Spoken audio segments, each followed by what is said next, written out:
ثانی دنیا کی سلطانی۔ بسم اللہ الرحمن الرحیم۔ اللہ تبارک و تعالیٰ کے پاکیزہ نام سے آغاز کرتے ہیں جو بہت ہی مہربان نہایت رحم والا ہے۔ 50ویں حدیث پر ہم کلام کر رہے تھے۔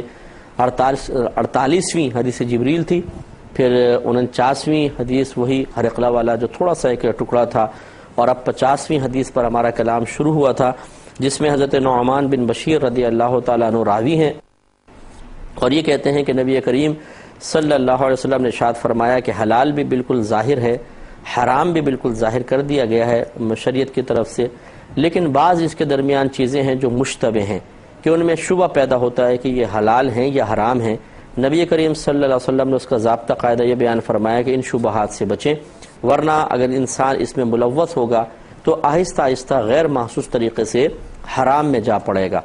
اور اس کو سمجھانے کے لیے ایک حصی مثال سرکار نے پیش فرمائی کہ جیسے ایک بادشاہ کی ذاتی چراگاہ ہو، اور جیسے وہ بورڈ لگا دیتے ہیں کہ یہ کوئی عام شارع نہیں ہے، عام علاقہ نہیں ہے، ممنوع پرائیویٹ پراپرٹی جیسے ہوتی ہے،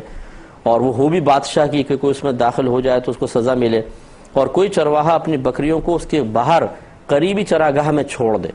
تو اب اندیشہ کیا ہوگا، آہستہ جانور چرتے ہوئے بادشاہ کی چراگاہ میں داخل ہو جائیں گے اور سزا اس شخص کو ملے گی۔ اسی طرح آپ نے فرمایا، گویا کہ ہمیں سمجھا رہے ہیں، اپنی امت کو سمجھا رہے ہیں کہ شبہات سے پرہیز کرنے کی کوشش کرو، کیونکہ جب انسان شبہ والی چیزوں میں ملوث ہو جاتا ہے، اس میں دلیر ہو جاتا ہے، تو پھر آہستہ آہستہ حرام میں بھی جا پڑتا ہے۔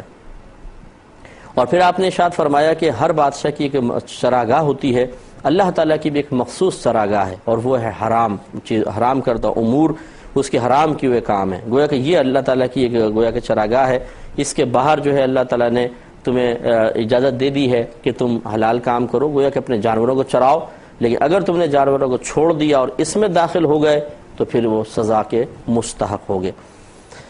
اور پھر آخر میں سرکار نے فرمایا تھا کہ جسم میں گوشت کا ایک ٹکڑا ہے، جب تک یہ درست رہتا ہے جسم بھی درست رہتا ہے، اور جب یہ اس میں فساد پیدا ہوتا ہے تو پورے جسم میں فساد پیدا ہو جاتا ہے، اور فرمایا وہ دل ہے۔ تو اس میں ہم وضاحت کر رہے تھے کہ دیکھیں، جو چیز حرام ہے وہ تو بالکل حرام ہے، اور جو حلال ہے وہ بھی اللہ نے واضح فرمایا ہوا ہے۔ بعض چیزوں میں شبہ پڑتا ہے، ان شبہ والی چیزوں کے استعمال یا عدم استعمال کے لیے ضابطہ قاعدہ ہم یوں بنائیں گے کہ ایک تو ہے اپنی ذات کے لیے کسی چیز کا انتخاب، اس میں تو انسان جتنی زیادہ سختی کر لے ٹھیک ہے، اس کی مرضی ہے، وہ اپنی ذات پہ سختی کر رہا ہے، تقویٰ ہے، پرہیزگاری ہے، ورع ہے، وہ شبہات سے بچنا چاہتا ہے، وہ اپنے لیے کر لے۔ لیکن ایک ہوتا ہے عوام کے لیے آپ فیصلہ کر رہے ہیں، کسی دوسرے مسلمان کے لیے، جیسے ہم اہل علم سے ہمارا تعلق ہے، میں تو خیر طالب علم ہوں، اور الحمدللہ اللہ تعالیٰ کے کرم سے فضل سے فتوے کی ہم سعادت حاصل کرتے ہیں۔ اب ہم عوام کو جب مسئلہ بتاتے ہیں تو پھر ہمیں تھوڑا سا رعایت کا پہلو تلاش کرنا ہوتا ہے، کیونکہ نبی کریم صلی اللہ علیہ وسلم نے دوسروں کے لیے، کہ جب دوسروں کو آپ کچھ دینا چاہتے ہیں، دوسروں کے ساتھ معاملہ کرنا چاہتے ہیں، تو وہاں نرمی، آسانی اور رعایت کے پہلو تلاش کرنے کا ہی حکم ارشاد فرمایا ہے۔ لہٰذا دوسروں کے ساتھ آپ پھر سہولت والا رویہ رکھیں۔ جیسے سن 5 ہجری میں اکابرین نے، یعنی جب 5ویں صدی ہجری آئی، 6ٹھی صدی ہجری آئی، تو الاشباہ والنظائر کے اندر واضح طور پہ علامہ ابن نجیم نے لکھا ہے کہ یہ شبہات میں پڑنے کا زمانہ نہیں ہے، کیونکہ اب لوگ اتنے شبہات عام ہو گئے ہیں کہ اگر لوگوں کو اس بات کا حکم دے کہ تم اس کو بھی چھوڑ دو، اس میں شبہ ہے، اس کو بھی چھوڑ دو، اس میں شبہ ہے، تو لوگوں کی زندگیاں تنگ ہو جائیں گی۔ لہٰذا اب لوگوں کو پھر نرمی اور آسانی والا فتویٰ دیتے ہیں۔ اب یہ بعض اوقات بہت ہی معذرت کے ساتھ میں عرض کروں گا کہ بعض لوگ فتوے کی فیلڈ سے بالکل ناآشنا ہوتے ہیں، وہ خود مفتی نہیں ہوتے، اتنا علم بھی ان کے پاس نہیں ہوتا، اگرچہ بعض یہ علمی خیانت بھی کرتے ہیں کہ مفتی نہیں ہے لیکن اپنے نام کے ساتھ مفتی لکھ دیا جاتا ہے۔ اللہ تعالیٰ معاف فرمائے کہ جب اہل علم یہ خیانت کریں گے کہ وہ مفتی نہیں ہیں، پھر اپنے نام کے ساتھ مفتی، یا کوئی ان کو مفتی کہہ کے پکار رہا ہے اور تصحیح نہیں کرتے جی مجھے افتاء کی میرے اندر صلاحیت نہیں ہے، تو پھر کیا ہوگا قوم کا، آپ بتائیے۔ تو میں بہت معذرت کے ساتھ یہ بات عرض کر رہا ہوں، لیکن ایسا ہوتا ہے۔ تو یہ اعتراض زیادہ تر کرتے ہیں وہ لوگ کہ جو بیچارے خود فتوے کی فیلڈ سے باہر ہوتے ہیں، انہیں فتویٰ دینا نہیں آتا، انہوں نے کبھی پیچیدہ مسائل کو حل نہیں کیا، انہوں نے اس ذمہ داری کو اپنے لیے کوئی ذمہ داری سمجھا نہیں ہے کہ قوم کو دین آسان کر کے پیش کرنا چاہیے، وہ مطلب ایک تقوی کا لبادہ اوڑھ کر ہر ایک پر طنز کرنا، ہر ایک کو ڈیگریڈ کرنا، ہر ایک کو گویا کہ نفس کی خواہش کے تابع ثابت کرنے کی کوشش کرنا کہ جی آج کل کے یہ مولوی لوگ تو رعایتی فتوے بتاتے رہتے ہیں اور لوگوں کو بس آسانیاں دیتے رہتے ہیں، جی تقوی پرہیزگاری اختیار کرنی چاہیے۔ تو ان کو یہ بیچاروں کو شاید علم نہیں ہے کہ یہ دور اپنے لیے سختی کر سکتے ہیں آپ، لیکن یہ دور عام لوگوں کے لیے، عوام کے لیے شبہات میں پڑنے کا نہیں ہے۔ اس میں آپ جہاں تک یعنی حرام سے ہم روکیں گے، حلال کی اجازت دیں گے، جہاں شبہ ہوگا ہم اس میں ان لوگوں کے لیے رعایت کے پہلو نکالیں گے تاکہ ان کی زندگیاں تنگ نہ ہو جائیں اور یہ دین سے باغی نہ ہو جائیں۔ میں آپ کو چند مثالیں دیتا ہوں۔ جو یہ تقوی کی باتیں کرتے ہیں نا بہت زیادہ، ان سے آپ خود کویسچن کر لیجئے گا کہ آپ اس شبے سے بچ کر بتائیں۔ دیکھیے جو لائن کے اندر پانی آتا ہے، اکثر اب گھروں میں موٹریں لگی ہوئی ہیں اور پانی کھینچا جاتا ہے۔ لائن میں جتنا پورے محلے میں پانی آ رہا ہے وہ ہر گھر کا برابر حق ہے۔ ایسا تو نہیں ہے کہ آپ کو زیادہ ملے گا اور دوسروں کو کم ملے گا، کیوں؟ سب کے لیے برابر ہے۔ اب اس میں شبہ ہے، اگر آپ موٹر 5 منٹ پہلے کھول لیتے ہیں مثال کے طور پر، تو آپ ہو سکتا ہے کہ پورے محلے سے زیادہ پانی پہلے کھینچ لیں، اور جب آپ نے پانی زیادہ کھینچ لیا تو گویا کہ اگر ایک قطرہ بھی آپ نے کسی کا زیادہ کھینچ لیا تو دوسرے کا حق مار لیا آپ نے۔ اب آپ نے موٹر چلائی اور آپ پانی کھینچنا، اب اس میں شبہ پیدا ہوا کہ نہیں ہوا کہ پتہ نہیں زیادہ آ گیا کم آ گیا؟ بتائیں شبے سے کیسے بچیں گے؟ اور جتنے تقوی کے لبادہ اوڑھ کر اور دوسروں کو ڈیگریڈ کرنے کی کوشش کرتے رہتے ہیں، وہ اس کا جواب دیں کہ آپ کے خود گھر میں موٹر چلتی ہے کہ نہیں چلتی ہے۔ اور اب ہم آپ سے سوال کرتے ہیں کہ بتائیے کہ آپ پورے محلے کا پانی زیادہ کھینچ رہے ہیں یا نہیں کھینچ رہے ہیں؟ تو تقوی تو پھر یہ ہے کہ آپ موٹر بند کر دیں، جا کے کہیں پہ نلکے سے پانی بھر کے لے کر آئیں، جہاں پر عام لوگ نلکے سے پانی بھر کے لا رہے ہو، یا اپنے گھر میں واٹر ٹینکر ڈلوائیں پیسے خرچ کر کے، کیونکہ لائن سے پانی کھینچنے میں تو شبہ پیدا ہو جائے گا، ہو سکتا ہے آپ محلے کا پانی کھینچ لیں، اور آپ جیسے متقی شخص کے لیے تو یہ مناسب نہیں ہے کہ دوسروں کا پانی کھینچیں۔ ہم جیسے جو بیچارے ناقص قسم کے لوگ ہیں جن کے پاس تقوی پھٹکا بھی نہیں ہے، وہ تو کر سکتے ہیں، لیکن آپ تو متقی ہیں نا۔ تو اب آپ ان سے ہی کویسچن کر کے دیکھیں کیا جواب دیتے ہیں۔ پھر بینکوں کے اندر جتنا پیسہ رکھوایا جاتا ہے، کیا یہ شبے سے خالی ہے؟ بلکہ یہ تو قریب یقین ہے کہ آپ کا پیسہ بینک سودی معاملات میں لگائے گا۔ مثال کے طور پہ آپ نے 1 کروڑ روپے رکھوایا ہوا ہے، اب ایک کسٹمر آتا ہے بینک سے، وہ کہتا ہے جی مجھے لون چاہیے، میں وعدہ سود پہ وہ قرضہ لے رہا ہے، اسی 1 کروڑ جو آپ نے رکھوایا تھا اس میں سے 50 لاکھ اس کو قرضہ دے کر، اور اس پر پھر وہ مثال کے طور پر 2 لاکھ روپے 3 لاکھ روپے سود وصول کر رہے ہیں۔ پیسہ کس کا استعمال ہو رہا ہے؟ آپ کا ہو رہا ہے۔ تو ایسے متقی پرہیزگار شخص سے جو ہم جیسے لوگوں پر کہ جو واقعی دین کو سمجھ کر اپنے نبی کریم صلی اللہ علیہ وسلم کی تعلیمات کے مطابق لوگوں کے لیے آسانی کا پہلو تلاش کرتے ہیں، ان سے کویسچن کیا جائے کہ بتاؤ تمہارا پیسہ کہاں رکھا ہوا ہے؟ گھر میں رکھا ہوا ہے یا بینک میں؟ اور بینک میں رکھا ہوا ہے تو پھر کیوں رکھا ہوا ہے؟ آپ کا تقوی کا تو تقاضا یہ ہے کہ اپنے چاہے گھر میں رکھو، لٹ جائے کچھ بھی ہو جائے، سود کے اندر آپ کا تعاون کسی طرح ظاہر نہیں ہونا چاہیے۔ لیکن اب وہ کوئی جواب نہیں دے سکیں گے۔ تقوی تو یہ ہے کہ آپ جس بھی دکاندار کے پاس جائیں پہلے معلوم کریں کہ اس نے سودا بیع کیسے کی ہے، کیا واقعی شرعی اصول اس کو معلوم ہیں، کہیں بیع فاسد تو نہیں کی، بیع باطل تو نہیں کی، بیع مکروہ تو نہیں کر کے بیٹھا ہوا، بیع صحیح ہونی چاہیے۔ یا آپ پہلے معلومات کریں پھر آپ سودا خریدیں، کیونکہ ہمارے جتنے دکاندار بیٹھے ہوئے ہیں، جتنے لوگوں سے ہم بزنس کرتے ہیں، اکثر مطلب لا علم لوگ ہوتے ہیں، ان کے پاس تو نہ تقوی ہے نہ پرہیزگاری ہے، نہ ان کے پاس اتنا علم ہے۔ تو اب متقی شخص کی ہم بات کر رہے ہیں جو تقوی کا برقع اوڑھ کر دوسروں کے اوپر طنز کرتا ہوا نظر آتا ہے، کہ وہ چیزیں کس سے خریدتا ہے؟ کوئی سب داڑھی والے اس کو ملتے ہیں، بادشاہ لوگ ملتے ہیں، اولیاء اعظام کی دکانوں سے جا کے خریدتا ہے یا عام لوگوں سے خرید لیتا ہے؟ کیسے خرید لیتے ہیں؟ اس پہ تو شبہ ہے۔ اور شبے میں جہاں ہم رعایت کے پہلو نکال رہے ہیں عوام الناس کے لیے، وہاں تو آپ کہہ رہے ہیں کہ جی یہ نفس پرست علماء ہیں۔ تو معلوم یہ ہوا کہ اگر تقوی کا لبادہ اوڑھ لے تو اس کو چاہیے کہ پھر اس طرح کسی مشکوک دکاندار سے وہ چیزیں بھی نہ خریدے، لیکن خریدتے ہیں۔ پھر ہم چیزیں کھاتے ہیں، لوگوں کے گھروں میں جاتے ہیں۔ اب اجارے کے مسائل کس کو پتہ ہیں؟ ڈیوٹی کے جو مسائل ہوتے ہیں، صحیح بات ہے کہ کس صورت میں نوکری ہماری سیلری بالکل جائز ہوگی اور کس صورت میں سیلری لینا ناجائز یا حرام ہو سکتا ہے، لوگوں کو تو نہیں پتہ، وہ تو لے رہے ہیں۔ آپ دیکھیں کہ صبح جیسے 8 بجے ڈیوٹی ہے، 10 بجے پہنچ رہے ہیں، رجسٹر میں سائن 8 بجے کا کر دیا، اور درمیان میں گپے ہانک رہے ہیں اور باتیں کر رہے ہیں، یہ ہوا کام چوری کر رہے ہیں، وقت سے پہلے نکل گئے، تنخواہ پوری لے رہے ہیں۔ تو ابھی جتنی اضافی تنخواہ لی ہے، جس وقت میں کام نہیں کیا، جس وقت میں ڈیوٹی میں حاضر نہیں تھے، وہ حرام ہے ان کے لیے۔ اب یہ جو تقوی پرہیزگاری کا دعویٰ کرنے والا ہے، شادی بیاہ میں جا کے کھاتا بھی ہے، ان کے پاس بھی کھا رہا ہے، اٹھ رہا ہے، بیٹھ رہا ہے، یہ تقوی کا تقاضا تو یہ تھا کہ پہلے تحقیق کرتا کہ تم روزی کس طرح کما رہے ہو، کوئی اس میں ناجائز عنصر تو نہیں ہے، پہلے معلوم کرتا اور پھر اس کے اوپر عملی قدم اٹھاتا۔ لیکن یہ بھی اسی شرع رعایت سے فائدہ اٹھاتے ہیں کہ جس کی شرع رعایت جو ہم عوام الناس کے سامنے بیان کرتے ہیں کہ جب تک آپ کو معلوم نہیں ہے کہ یہ قطعاً حرام ہے، آپ کے لیے استعمال کرنا جائز ہے۔ تو خلاصہ کلام یہ ہے کہ جو بیچارے بہت سارے ایسے لوگ آپ کو ملیں گے جہاں پہ ان کو کوئی سختی محسوس نہیں ہو رہی، آرام سے کر سکتے ہیں، وہاں پر وہ تقوی اختیار کر کے دوسروں کے اوپر اٹیک کرتے نظر آئیں گے، اور جہاں خود پھنس جاتے ہیں اور وہاں پر رعایت حاصل کیے بغیر کوئی چارہ نہیں ہے، وہاں تقوی بھول جاتے ہیں، وہاں پہ فوراً رعایت حاصل کر لیتے ہیں۔ تو بھئی آپ اپنے لیے دوغلی پالیسی کیوں استعمال کر رہے ہیں؟ آپ کا یہ دوہرا معیار کیوں ہے کہ اپنے لیے آسانی ہو تو تقوی، اپنے لیے مشکل ہو تو پھر رعایت سے فائدہ؟ لیکن جب یہی معاملہ ہم کسی کے ساتھ کر رہے ہوں یا علماء اسلام مفتیان کرام کر رہے ہوں تو پھر آپ بولتے ہیں جی ان کے اندر تو تقوی پرہیزگاری نہیں ہے۔ تو اس لیے اگر کوئی بھی آپ کو، ہمارا مشورہ ہے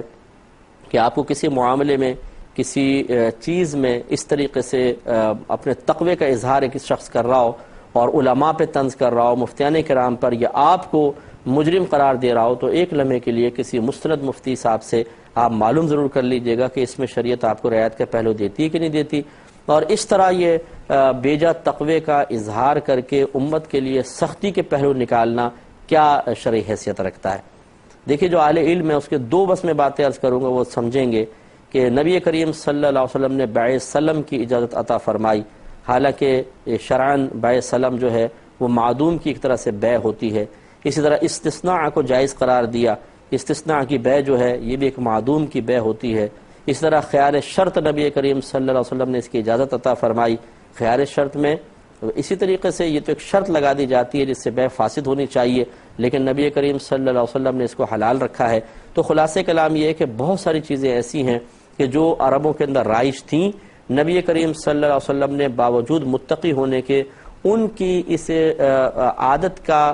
لحاظ کرتے ہوئے رعایت والا مسئلہ ان کو بتا دیا، سختی والا مسئلہ نہیں بتایا، ورنہ ان کی زندگیاں تنگ ہو جاتی۔ تو یہ فتویٰ ہماری فیلڈ ہے، اس کو ہمیں کرنے دیں اس کام کو۔ ہاں اگر آپ کو کسی بھی معاملے میں کوئی شبہ پیدا ہوتا ہے کہ جی اس میں آپ نے غلط مسئلہ بتا دیا ہے، تو ہم اصلاح کے لیے بالکل تیار ہیں، بتقاضۂ بشریت، شاید ہم سے بھی خطا ہو جائے، بالکل ہو سکتی ہے، آپ ہماری اصلاح فرمائیں، لیکن طنز نہ کریں، اٹیک نہ کریں، تنقید نہ کریں اس طریقے کی۔ پہلے آپ معلوم کریں صاحب معاملہ سے کہ آپ نے مسئلہ کیوں بیان فرمایا، اس کے بعد پھر کچھ ہو سکتا ہے۔ تو اسی ہم عوام کو بھی کہتے ہیں کہ فتویٰ آپ کی فیلڈ نہیں ہے۔ بعض اوقات میں نے خود یہ دیکھا ہے، بہت سے لوگ مجھے ایسی زندگی میں ملے ہیں کہ ان کو سخت مسئلہ بتاؤ تو بہت خوش رہتے ہیں، حالانکہ عمل نہیں کریں گے، عمل اس کے خلاف ہی ہو رہا ہوگا، لیکن سخت مسئلے سننے کے عادی ہوتے ہیں، کہتے ہیں نہیں بس اب ہاں یہ صحیح ہے، یہ اچھا آدمی ہے۔ وہ دوسرے کے بارے میں اندازہ کرنے کے لیے شاید سخت مسئلے سنتے ہیں، اور اگر کوئی نرم مسئلہ بتائے تو بولتے ہیں نہیں یہ مفتی صاحب ٹھیک نہیں ہے، یہ مفتی صاحب ٹھیک ہے، بڑے سخت مسئلے بتاتے ہیں۔ اب ان سے پوچھیں کہ اچھا بتاؤ کہ سخت مسئلے پہ آپ خود عمل کر رہے ہو؟ عمل نہیں کر رہے ہیں۔ اس قسم کے سینکڑوں لوگ مجھے ملے اپنی زندگی میں جو اپنی تھنکنگ کے ساتھ چل رہے ہیں۔ تو بہرحال ہم وہ آپ کو بات بتائیں گے جو ہمارے اکابرین کی بات ہے، جو ہمارے بزرگان دین نے اختیار کیا کہ حرام جو چیز واضح ہے اسے چھوڑنا فرض، جو حلال ہے بالکل اس کے بارے میں شریعت نے کلام نہیں کیا، وہ حلال ہے، آپ کھائیں پئیں، اور شبہات کے بارے میں جس میں شبہ پڑ جائے اپنے بارے میں آپ تقوی اختیار کریں، آپ جتنی سختی کرنا چاہے کریں، دوسروں کے معاملے میں رعایت کے پہلو نکالیں، اس میں جتنی آسانی ان کو فراہم کریں، یہی مزاج شریعت ہے۔ آخری بات جو سرکار نے فرمائی کہ سنو، جسم میں ایک گوشت کا ٹکڑا ہے، جب وہ درست ہو تو پورا جسم درست ہوتا ہے، اور جب اس میں فساد پیدا ہو جائے تو پورا جسم فاسد ہو جاتا ہے، سنو وہ دل ہے۔ اب اس میں اختلاف ہے، امام شافعی رحمۃ اللہ علیہ فرماتے ہیں کہ سرکار نے چونکہ لفظ دل بیان فرمایا، اس کا مطلب یہ ہوا کہ دل میں عقل موجود ہوتی ہے۔ عقل جو ہے ایک نور کا نام ہے، ایک نور ہے جو اللہ نے انسان کے اندر رکھا ہے، فرشتوں میں بھی رکھا ہے اور جنات میں بھی ہے۔ یہ نور اچھائی، برائی، گندگی، صفائی، ایمان، کفر، نیکی، بدی، ہدایت، گمراہی میں تمییز پیدا کرتا ہے، امتیاز پیدا کرواتا ہے۔ تو جس کے پاس عقل ہوتی ہے وہ اس نور کی روشنی میں ہدایت اور گمراہی کو پہچان سکتا ہے، صحیح غلط کو پہچان سکتا ہے۔ چونکہ جانوروں میں یہ نور نہیں رکھا گیا تو اس لیے جانور آپ دیکھیں گندگی کرتے ہیں، ان میں مطلب کوئی ماں باپ کا ادب احترام نہیں ہے، وہ الٹی سیدھی حرکتیں کرتے آپ کو نظر آئیں گے، اس لیے کہ نور عقل ان کے پاس موجود نہیں ہے۔ اب یہ نور وہ ایسا نور ہے جو اچھائی برائی میں تمیز کے لیے اللہ تعالیٰ نے ہم میں رکھ دیا ہے۔ اس کا مستقر اور ٹھکانہ کیا ہے، اس میں اختلاف ہے۔ امام شافعی رحمۃ اللہ علیہ فرماتے ہیں کہ عقل کا ٹھکانہ قلب ہے، کیونکہ سرکار نے ارشاد فرمایا کہ قلب درست ہے تو پورا جسم درست ہے، قلب بگڑ گیا تو پورا جسم بگڑ گیا۔ وجہ کیا ہے؟ ان کے کہنے کے گویا کا مقصد یہ ہے اس حدیث سے استدلال کرتے ہوئے کہ عقل یہاں ہوتی ہے دل کے پاس، لہذا عقل بگڑ جاتی ہے، آدمی عقل سے فیصلے نہیں کرتا ہے تو پھر نفس کے تابع ہو کے کرے گا، اور جب نفس کے تابع ہو کر فیصلے کرے گا تو پورا جسم بگڑے گا۔ اس لیے انسان گناہ کرتا ہے، خطائیں کرتا ہے کہ وہ نفس کے تابع ہو جاتا ہے، عقل کے تابع نہیں ہے۔ لیکن ہمارے امام اعظم ابو حنیفہ رضی اللہ تعالیٰ عنہ کے نزدیک اس میں تعویل ہے۔ وہ کہتے ہیں کہ نبی کریم صلی اللہ علیہ وسلم نے بظاہر قلب کا لفظ فرمایا، بظاہر دل کا لفظ بیان فرمایا، لیکن اصل مراد یہاں پر دماغ ہی ہے، اور وہ اس کی دلیل یہ دیتے ہیں کہ دل میں چوٹ لگ جائے تو عقل زائل نہیں ہوتی، نور عقل زائل نہیں ہوتا، لیکن دماغ میں چوٹ لگ جائے تو آدمی پاگل ہو جاتا ہے، مجنون ہو جاتا ہے۔ یہ آپ نے دیکھا ہوگا کہ کبھی دماغ میں چوٹ لگ گئی جی عقل زائل ہو گئی، پتہ نہیں چلتا میں کیا کر رہا ہوں۔ دل میں چوٹ لگے ہارٹ اٹیک ہو جاتے ہیں، لیکن اس سے عقل تو زائل نہیں ہوتی۔ اس لیے امام اعظم ابو حنیفہ رضی اللہ تعالیٰ عنہ یہ فرماتے ہیں کہ نور عقل دماغ میں ہوتا ہے۔ اگر نبی کریم صلی اللہ علیہ وسلم نے دل کے بارے میں ارشاد بھی فرمایا تو وہ اس کی تعویل دماغ کے ساتھ ہی کریں گے، یعنی مراد سرکار کی دماغ ہی ہے۔ گویا کہ دماغ درست ہوتا ہے، اس میں نور عقل موجود ہے، اگر صحیح چل رہا ہو تو پورا جسم کنٹرول میں رہتا ہے، آدمی شریعت کے تابع بھی رہتا ہے، اپنی عقل کی بات مانتا ہے۔ تو عقل یہ کہتی ہے گناہ مت کرو، دنیا میں بھی رسوا ہوگے، آخرت میں رسوا ہوگے، عزت بھی جائے گی، جان مال بھی جائے گا، تو انسان گناہوں سے بچتا ہے اور خطاؤں سے بچتا ہے۔ لیکن جب نفس کے تابع ہو جاتا ہے تو خرابیاں پیدا ہوتی ہیں۔ تو گویا کہ دماغ صحیح کام کرے تو نور عقل بھی کام کرتا ہے، دماغ خراب ہو جائے تو نور عقل بھی گویا کہ زائل ہو جاتا ہے۔ اس لیے امام اعظم ابو حنیفہ رضی اللہ تعالیٰ عنہ کا قول زیادہ مضبوط نظر آتا ہے، اور جن حدیثوں میں دل کا لفظ بیان کر دیا گیا اس کی تعویل اس میں پھر یعنی گویا کہ کہتے ہیں کہ سرکار نے بیان فرمایا دل لیکن مجازن دماغ مراد ہے، اور یہ ہوتا رہتا ہے قرآن اور حدیث میں کہ ایک لفظ سے اس کے حقیقی معنی مراد نہیں لیتے بلکہ مجازی معنی مراد لے لیتے ہیں۔ لہٰذا گویا کہ نبی کریم صلی اللہ علیہ وسلم کے فرمان علی شان کا مقصود یہی ہے کہ ایک دماغ تمہیں اللہ تعالیٰ نے عطا فرمایا ہے جس میں نور عقل موجود ہے، اگر دماغ کو صحیح استعمال کرو گے، نور عقل کو صحیح موقع پر اس کا استعمال درست اور بجا ہوگا تو پورا جسم درست رہے گا، اور اگر نور عقل کو صحیح استعمال نہیں کیا تو پورا جسم ہلاک ہو جائے گا۔ 51ویں حدیث پاک کا آغاز کرتے ہیں۔ باب قائم کیا ہے ادا الخمس من الایمان، خمس کا ادا کرنا ایمان سے ہے، لیکن چونکہ وقت قلیل ہے اور بلکہ پورا ہو گیا ہے تو انشاءاللہ نیکسٹ پروگرام میں اس کو شروع کریں گے۔ اللہ تعالیٰ آپ کو بھی دیکھنے کی توفیق عطا فرمائے، ہمیں اس کو بیان کرنے کی توفیق عطا فرمائے، آمین۔ وآخر دعوانا ان الحمدللہ رب العالمین۔ اے اللہ دین تیرا ہم پہ احسان